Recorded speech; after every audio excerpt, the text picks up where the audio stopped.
ओम गणेशाय नमः। राधे राधे मित्रों, आइए गणेश पुराण से अध्याय 2 आगे जारी करते हैं। अध्याय का विषय है अमोघ प्रभाव गणेश उपासना का महत्व। हे राजन, अब तुम निरालंब थे, चल फिर तो सकते ही नहीं थे। भूख से पीड़ित रहने के कारण रोगों ने भी घेर लिया। उधर से जो कोई निकलता तुम्हें घृणा की दृष्टि से देखता हुआ चला जाता। अब तुम आहार की खोज में बड़ी कठिनाई से चलते हुए एक जीर्ण देवालय में जा पहुँचे। उसमें भगवान गणेश्वर की प्रतिमा विद्यमान थी। तब ना जाने किस पुण्य के उदय होने से तुम्हारे मन में गणेश जी के प्रति भक्ति भाव जागृत हुआ। तुम निराहार रहकर उनकी उपासना करने लगे। उससे तुम्हें सब कुछ मिला और रोग भी कम हुआ। हे राजन, तुमने अपने साथियों की दृष्टि बचाकर बहुत सा धन एक स्थान पर गाड़ दिया था। तब तुमने उस धन को उसे देवालय के जीर्णोद्धार में लगाने का निश्चय किया था। शिल्पी बुलाकर उस मंदिर को सुंदर और भव्य बनवा दिया।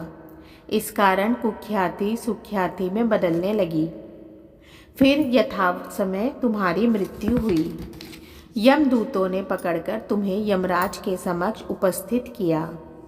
यमराज तुमसे बोले, जीव, तुमने पाप और पुण्य दोनों ही किए हैं और दोनों का ही भोग तुम्हें भोगना है। किंतु पहले पाप का फल भोगना चाहते हो या पुण्य का? इसके उत्तर में तुमने प्रथम अपने पुण्य कर्मों के भोग की इच्छा की और प्रकट की, और इसलिए उन्होंने तुम्हें राजकुल में जन्म लेने के लिए भेज दिया। पूर्व जन्म में तुमने भगवान गणाध्यक्ष का सुंदर एवं भव्य मंदिर बनवाया था, इसलिए तुम्हें सुंदर देह की प्राप्ति हुई थी। यह कहकर महर्षि भृगु कुछ रुके, क्योंकि उन्होंने देखा कि राजा को इस वृत्तांत पर शंका हो रही है। तभी महर्षि के शरीर में असंख्य विकराल पक्षी उत्पन्न होकर राजा की ओर झपटे। उनकी चोंच बड़ी तीक्ष्ण थी, जिनसे वे राजा के शरीर को नोच नोच कर खाने लगे। उसके कारण उत्पन्न असहस्य पीड़ा से व्याकुल हुए राजा ने महर्षि के समक्ष हाथ जोड़कर निवेदन किया, प्रभो, आपका आश्रम तो समस्त दोष द्वेष आदि से परे है, और यहाँ मैं आपकी शरण में बैठा हूँ, तब ये पक्षी मुझे अकारण ही क्यों पीड़ित कर रहे हैं? हे मुनिनाथ, इनसे मेरी रक्षा कीजिए। महर्षि ने राजा के आर्त वचन सुनकर सांत्वना देते हुए कहा, राजन, तुमने मेरे वचनों में शंका की थी, और जो मुझ सत्यवादी के कथन में शंका करता है, उसे खाने के लिए मेरे शरीर से इसी प्रकार पक्षी प्रकट हो जाते हैं, जो कि मेरे हुंकार करने पर भस्म हो जाया करते हैं। यह कहकर महर्षि ने हुंकार की और तभी वे समस्त पक्षी भस्म हो गए। राजा श्रद्धावनत होकर उनके समक्ष अश्रुपात करता हुआ बोला, प्रभो, अब आप पाप से मुक्त होने का उपाय कीजिए। महर्षि ने कुछ विचार कर कहा, राजन, तुम पर भगवान गणेश की कृपा सहज रूप से है, और वे ही प्रभु तुम्हारे पापों को भी दूर करने में समर्थ है। इसलिए तुम उनके पाप नाशक चरित्रों का श्रवण करो। गणेश पुराण में उनके चरित्रों का भली प्रकार वर्णन हुआ है, अतएव तुम श्रद्धा भक्ति पूर्वक उसी को सुनने में चित्त लगाओ।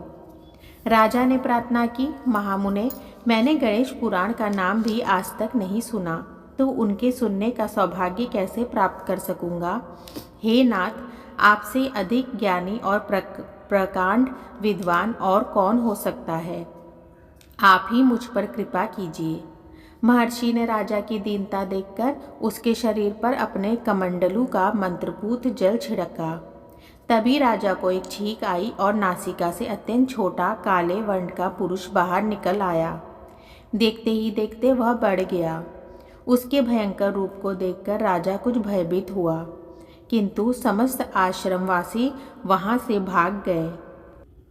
वह पुरुष महर्षि के समक्ष हाथ जोड़कर खड़ा हो गया। भृगु ने उसकी ओर देखा और कुछ उच्च स्वर में बोले, तू कौन है? क्या चाहता है? वह बोला, मैं साक्षात पाप हूँ। समस्त पापियों के शरीर में मेरा निवास है। आपके मंत्रपूत जल के स्पर्श से मुझे विवश होकर राजा के शरीर से बाहर निकलना पड़ा है। अब मुझे बड़ी भूख लगी है, बताइए क्या खाऊं और कहाँ रहूं?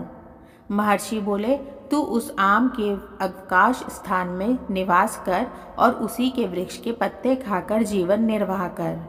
यह सुनते ही वह पुरुष आम के वृक्ष के पास पहुंचा, किंतु उसके स्पर्श मात्र से वह वृक्ष जलकर भस्म हो गया। फिर जब पाप पुरुष को रहने के लिए कोई स्थान नाम दिया गया तो वह भी अंतरहीन हो गया। मित्रों, इस प्रकार गणेश पुराण से द्वितीय अध्याय संपूर्ण हुआ। राधे राधे।